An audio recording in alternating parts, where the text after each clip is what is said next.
Meu nome é Leiriane, não sei se alguém aqui dessa turma já me conhece, mas eu sou enfermeira, sou formada desde 2012, sou especialista em saúde da família e também em dermatologia e estética. A gente vai falar um pouquinho sobre a enfermagem, o papel da enfermagem na clínica cirúrgica, né? Do técnico de enfermagem, um pouquinho do enfermeiro, para vocês conseguirem ter uma noção de como é o papel do técnico, da equipe de enfermagem no pré, no intra e no pós-operatório. Afinal de contas, o que é uma cirurgia? Então, a cirurgia ela é um meio de tratamento de doenças, de lesões e de deformidades. Essas deformidades elas podem ser tanto internas quanto externas, de um órgão interno, de uma mão, de um pé, da própria pele, ou de órgãos internos, pulmão, rim, intestino.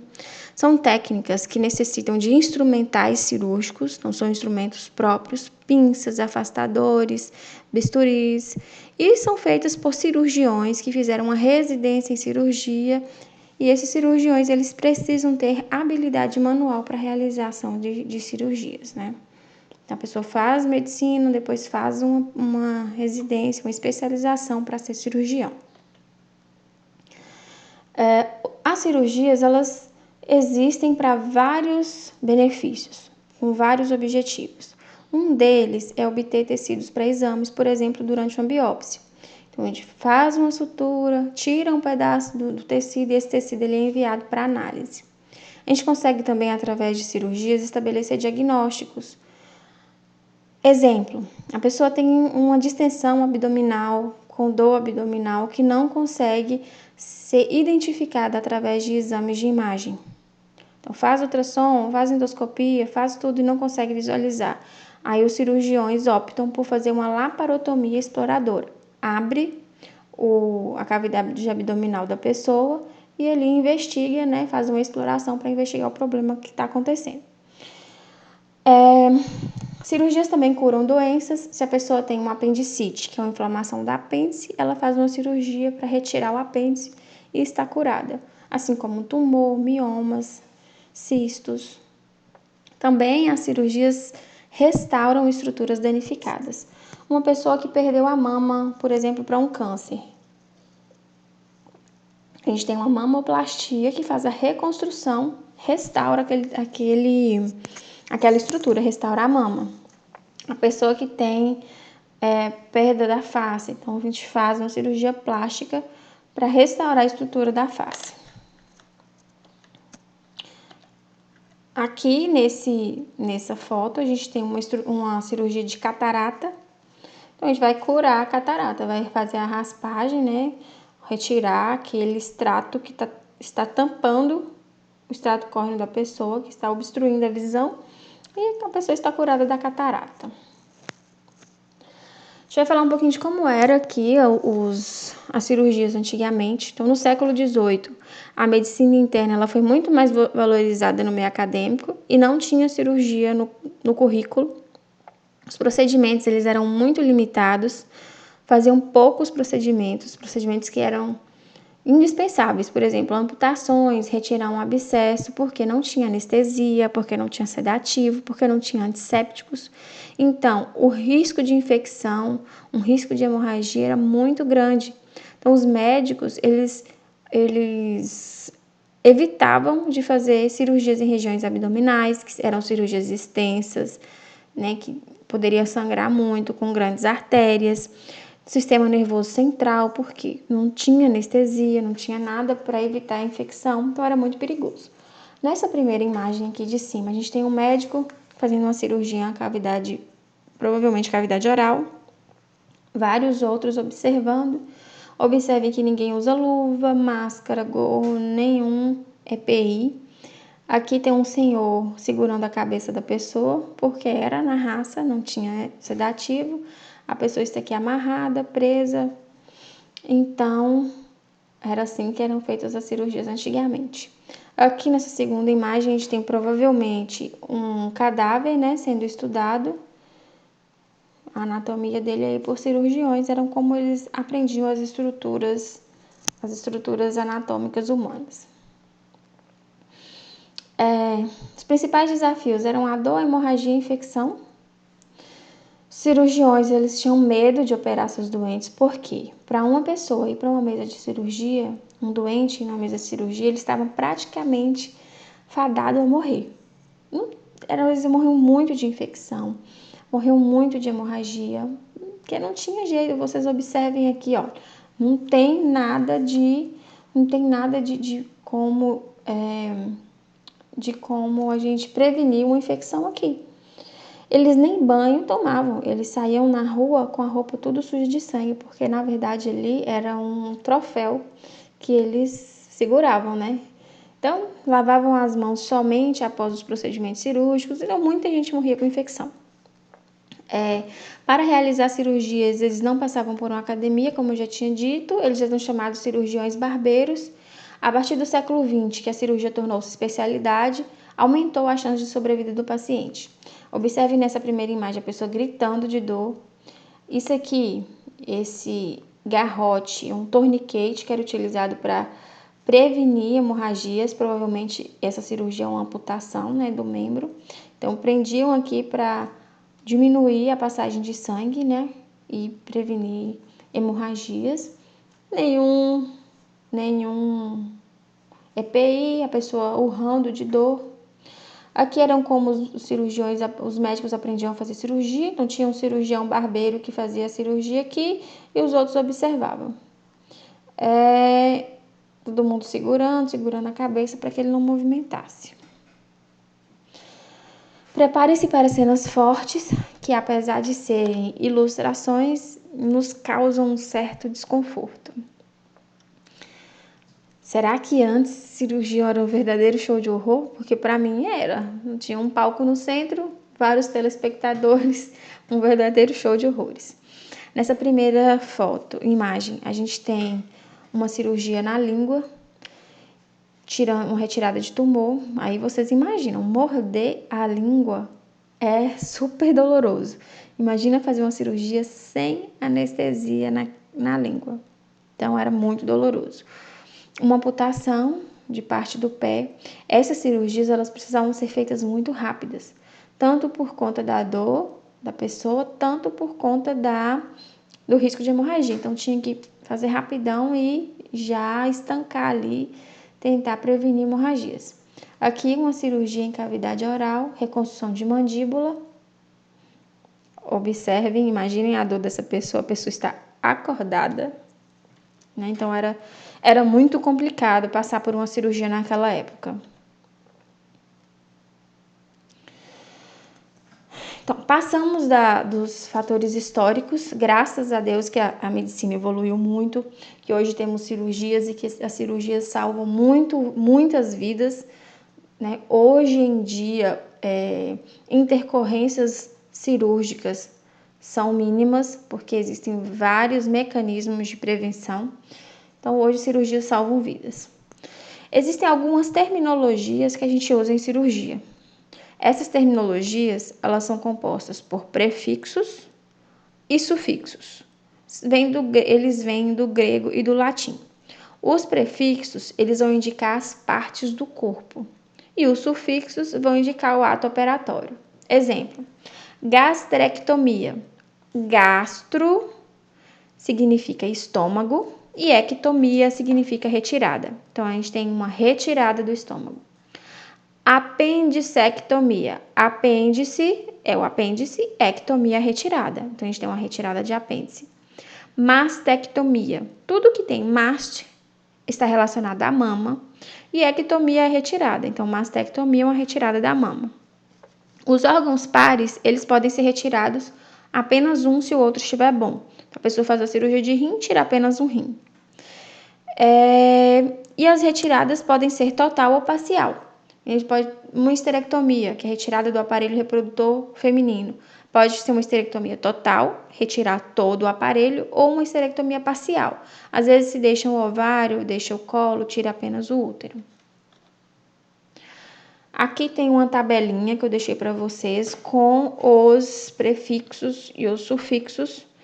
Então, quando tem centese no sufixo, paracentese é uma punção da região parenteral. Ectomia é a retirada.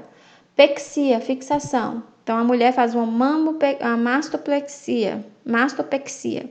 É uma reestruturação, uma fixação da mama. Plastia, reconstrução. Mamoplastia, reconstrução da mama. Rafia é sutura, então é só quando faz a sutura e quando faz o corte e sutura. A ostomia é uma nova abertura, por exemplo, colostomia é uma nova abertura do colo. Oscopia é a visualização, colonoscopia.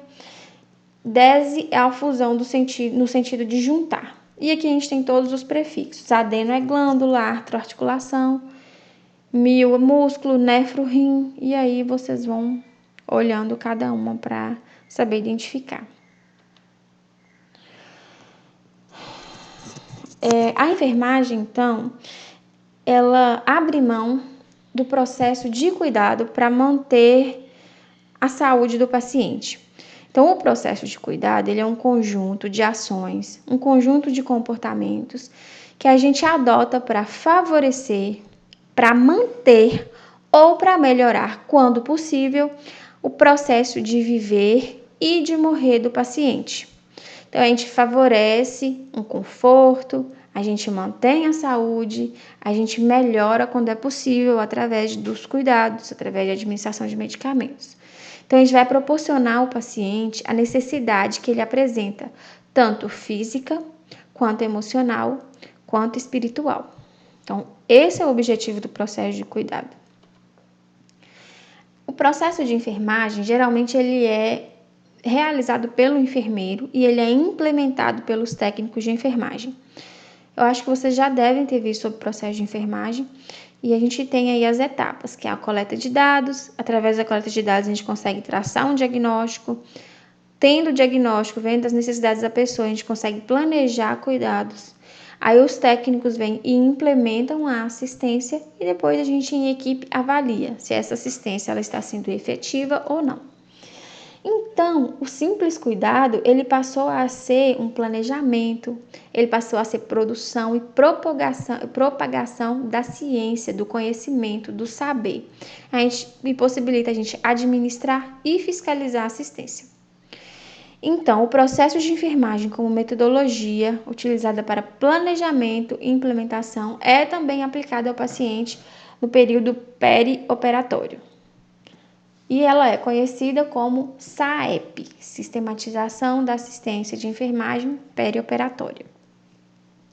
É um método que a gente utiliza para planejar um cuidado individualizado. Cada pessoa tem necessidades, cada pessoa tem suas vivências, suas crenças, e a gente vai planejar um cuidado baseado na individualidade de cada um. Então, o paciente, ao se internar, ele não deixa a sua essência humana na portaria do hospital. Ele traz consigo a sua inteligência, seus sentimentos, seus mitos em relação à doença. Ele vem com numerosas percepções desenvolvidas na sua cultura, educação, toda a bagagem de vida. E aí cabe a nós, equipe de enfermagem, valorizar, cuidar e levar isso em consideração na hora de planejar a assistência.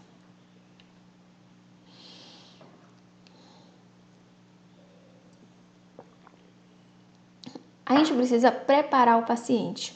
A gente faz para cirurgia, a gente faz esse preparo no chamado período pré-operatório.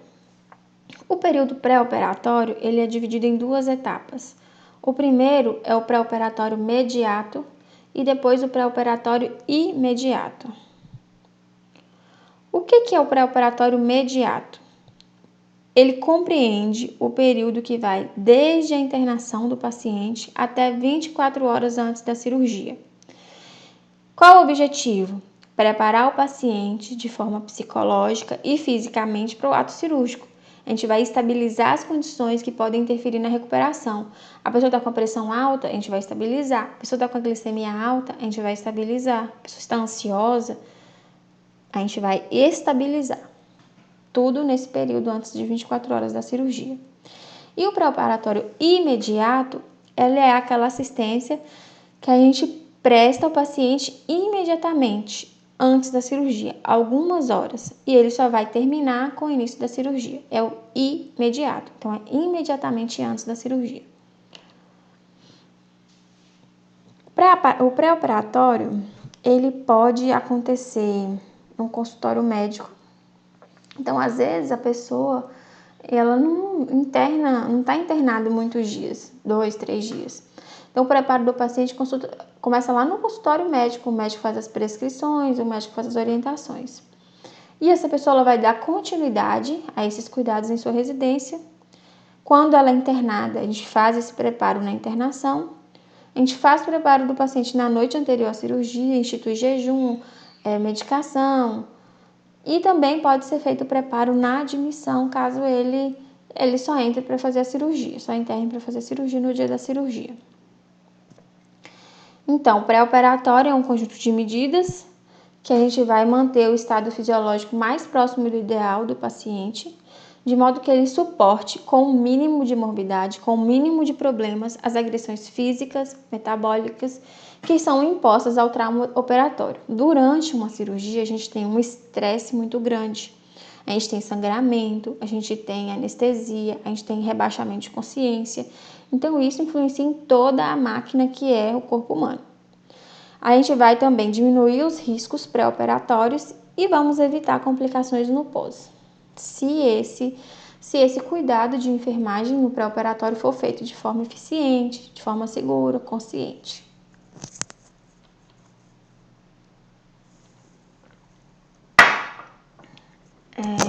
Então, como é a nossa assistência imediatamente antes da cirurgia?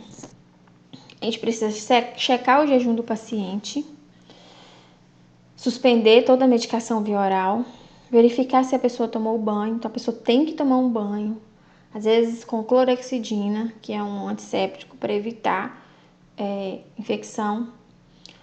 Às vezes é necessário tricotomizar, que é tirar o pelo, prender os cabelos, colocar uma touca, gorro, oferecer uma camisola cirúrgica, retirar todos os adornos, encaminhar o paciente para o sanitário para esvaziar a bexiga, controlar sinais vitais e, se tiver normalidade, comunicar, administrar medicação pré-anestésica.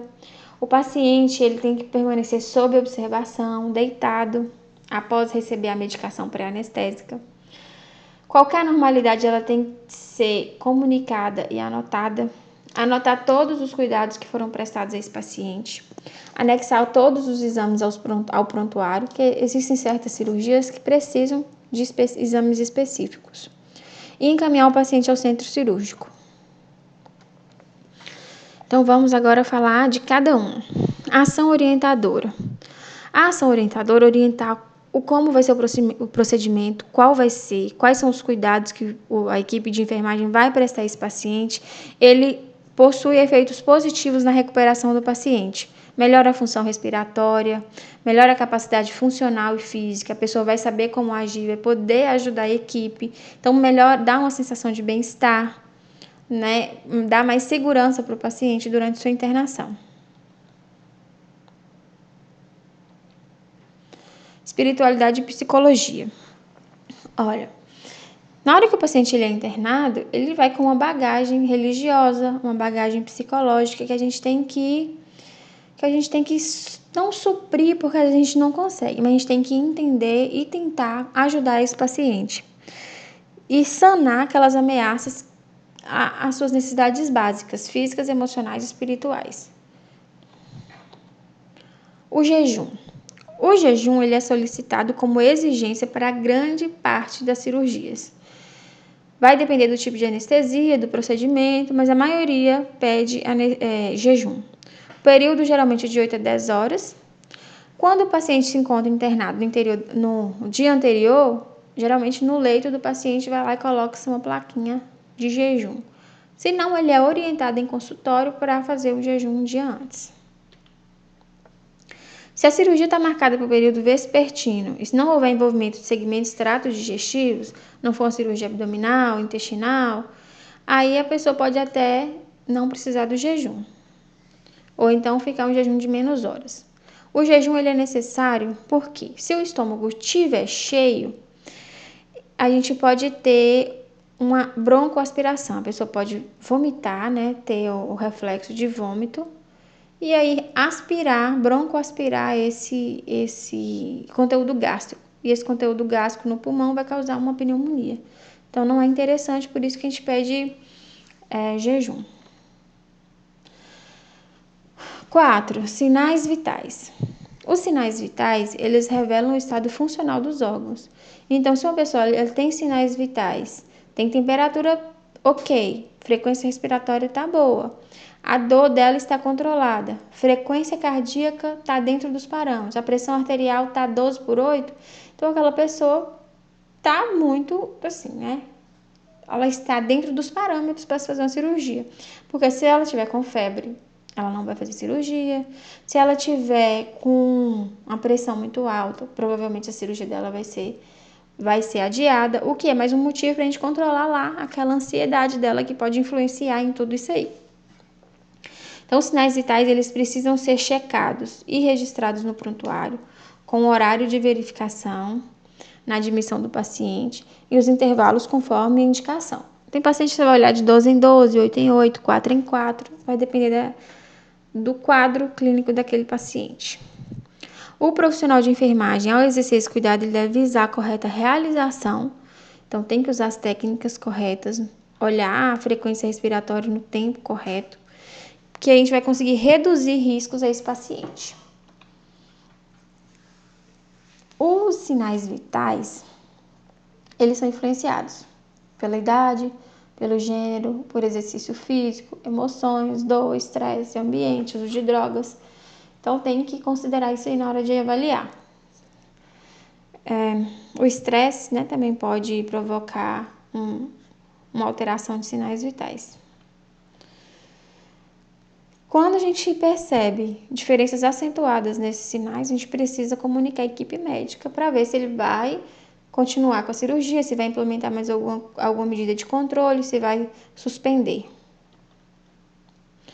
Na vigência de alterações, a cirurgia ela pode ser adiada. E antes dele ser encaminhado ao centro cirúrgico, deve ser verificado os sinais vitais, porque a anestesia se baseia nesses dados para compará-los com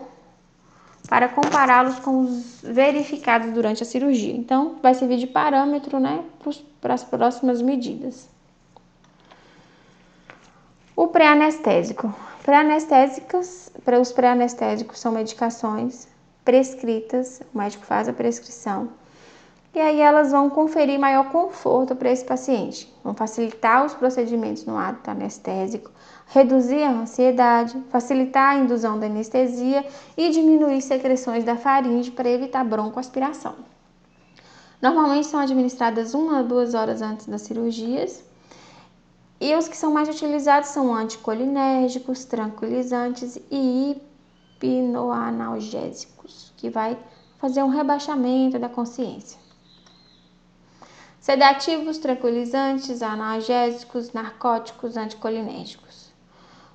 Uma única droga, ela pode possuir várias classes. Hoje, a medicação mais usada no pré-anestésico é o midazolam, que é um relaxante muscular muito forte. Então, ele chega até a sedar um pouco a pessoa. As medicações, elas podem ser administradas por via oral, por via intramuscular, endovenosa. Medicamentos tranquilizantes têm como diminuir a ansiedade, os sedativos provocam sono, os analgésicos ou narcóticos diminuem a dor e a ansiedade, e os anticolinérgicos controlam secreções, aliviam a dor, também são sedativos. E os antieméticos, eles diminuem o risco de aspiração, porque vai diminuir náuseas, vômitos. Aí diminui o risco de aspiração. Tipos de anestesia. Existem vários tipos de anestesia e essas anestesias elas vão ser escolhidas pelo anestesista conforme o procedimento cirúrgico que aquela pessoa vai passar. Então, a anestesia é um estado de relaxamento, perda de sensibilidade, perda de reflexos, e essa perda pode ser parcial ou total, quando a gente tem uma anestesia geral. São provocadas pela ação de drogas anestésicas. O objetivo é evitar a dor e facilitar o ato operatório pela equipe cirúrgica. A anestesia geral. Na anestesia geral, o anestesista ele administra um anestésico por via inalatória, endovenosa ou os dois. Eu lembro uma vez quando eu fui fazer uma cirurgia, eu era criança, mas eu nunca esqueço disso. foi fazer uma cirurgia de hérnia umbilical. E aí o médico colocou, né, eu não me recordo se era o médico, mas uma pessoa da equipe me colocou a medicação via inalatória, contei até 3, apaguei.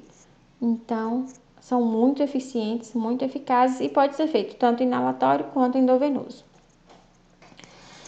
O que a anestesia geral faz? Promove um estado reversível da ausência de sensibilidade, relaxamento muscular, perda de reflexo e inconsciência devido à ação de uma ou mais drogas do sistema nervoso. Aí muitas vezes a pessoa precisa ser intubada quando passa por uma cirurgia, por uma anestesia geral, para manter ali, já que ela vai estar inconsciente, a capacidade de respiração da pessoa. A raquianestesia, ela é indicada para cirurgias na região abdominal ou de membros inferiores, e ali o anestésico ele é depositado no espaço subaracnoide. Então aqui a gente tem a medula, e aí a gente vem com o anestésico, a gente não, né? A anestesia vem com o anestésico e coloca o anestésico aqui na região raquimedular. Ou pode ser peridural também, aqui nessa membrana que protege a medula. Mas a raquianestesia é aqui no espaço da raque. O espaço, então, o anestésico ele é depositado no espaço subaracnoide da região lombar, produz insensibilidade aos estímulos dolorosos por bloqueio da condução nervosa.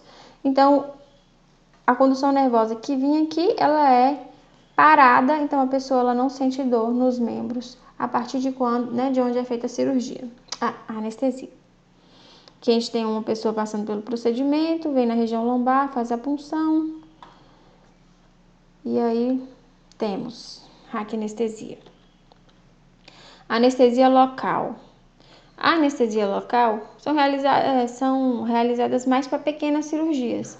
Então, a gente infiltra o anestésico nos tecidos próximos ao local da incisão cirúrgica.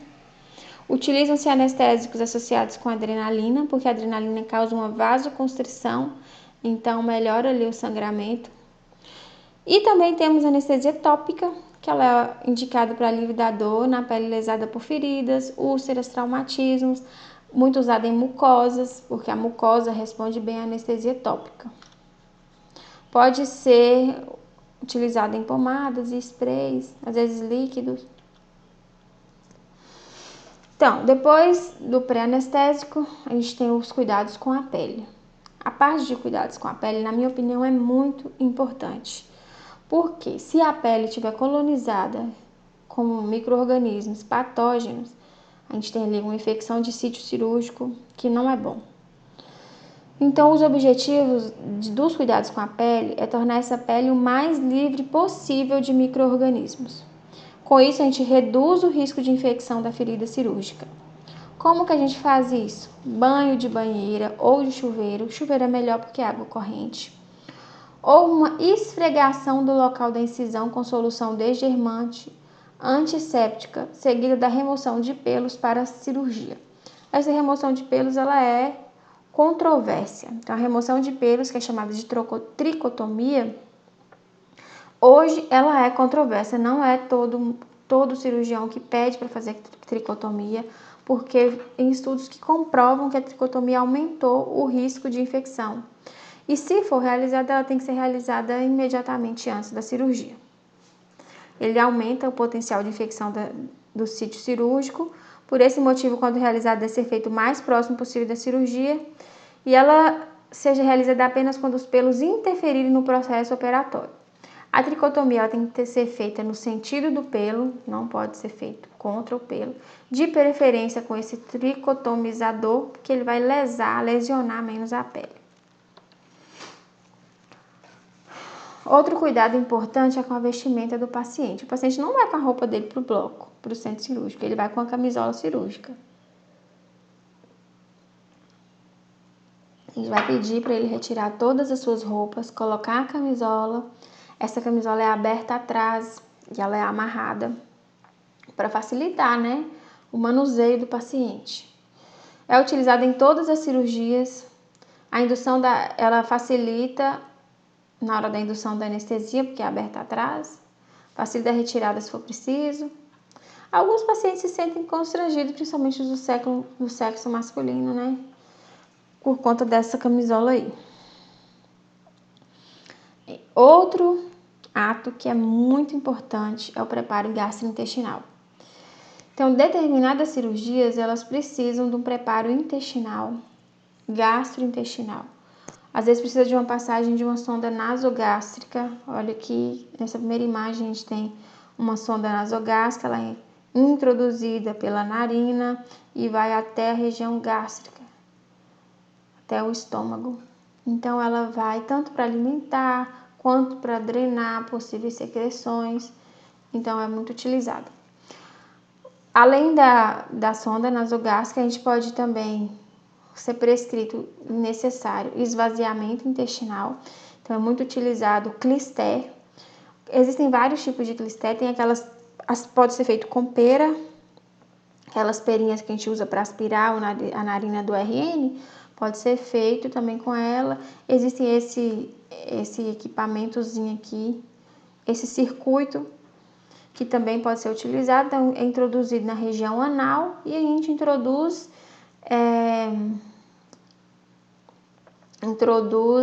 substâncias que são laxativas, né, na região intestinal.